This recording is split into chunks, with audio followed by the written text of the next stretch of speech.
Menko Polhukam Mahfud MD sempat mengungkapkan bahwa ada anggota DPR RI yang ditelepon oleh Verdi Sambo seusai kasus meninggalnya Brigadir Yosua terendus publik.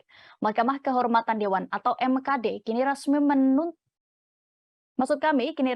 menutup kasus dugaan keterlibatan anggota DPR setelah mendengar klarifikasi dari Mahfud MD. Hal itu disampaikan Ketua MKD DPR Abu Bakar Al-Habsyi di Kompleks Parlemen Senayan, Jakarta pada hari ini Kamis 25 Agustus 2022. Sekjen PKS itu menyatakan MKD tidak lagi melanjutkan atau mendalami pernyataan Mahfud. Sebab Mahfud MD menyebut anggota DPR yang dihubungi Sambo bukan merupakan bentuk tindak pidana. Meskipun Mahfud masih enggan menyebutkan sosok anggota dewan tersebut, dalam klarifikasinya, Menko Polhukam itu menjelaskan Sambo sempat melakukan prakondisi atas insiden penembakan Brigadir Nofriansyah Yosua Huta Barat.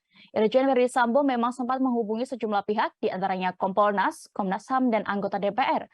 Aksi Sambo itu dimaksudkan untuk menskenariokan agar orang-orang percaya bahwa benar terjadi baku tembak antara Brigadir J dan Baradae. Mantan Ketua MK itu menambahkan, dirinya berhasil mengonfirmasi kepada Kompolnas, Komnas HAM, dan pihak lainnya.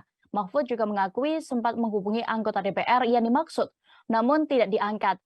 Namun, ia juga masih enggan membocorkan identitas anggota DPR yang dimaksud. Lebih lanjut, Mahfud menyebut orang yang dihubungi Sambo termasuk anggota DPR itu tak melakukan pelanggaran pidana. Sehingga ia menilai tidak perlu anggota DPR tersebut diadili oleh MKD DPR. Sebelumnya, Komisi 3 DPR RI juga telah melakukan rapat dengar pendapat dengan Kompolnas, Komnas HAM, dan LPSK terkait kasus Verdi Sambo. Dalam rapat itu, Mahfud MD sebagai Ketua Kompolnas telah menjabarkan kronologi kejadian sebenarnya hingga terkait dugaan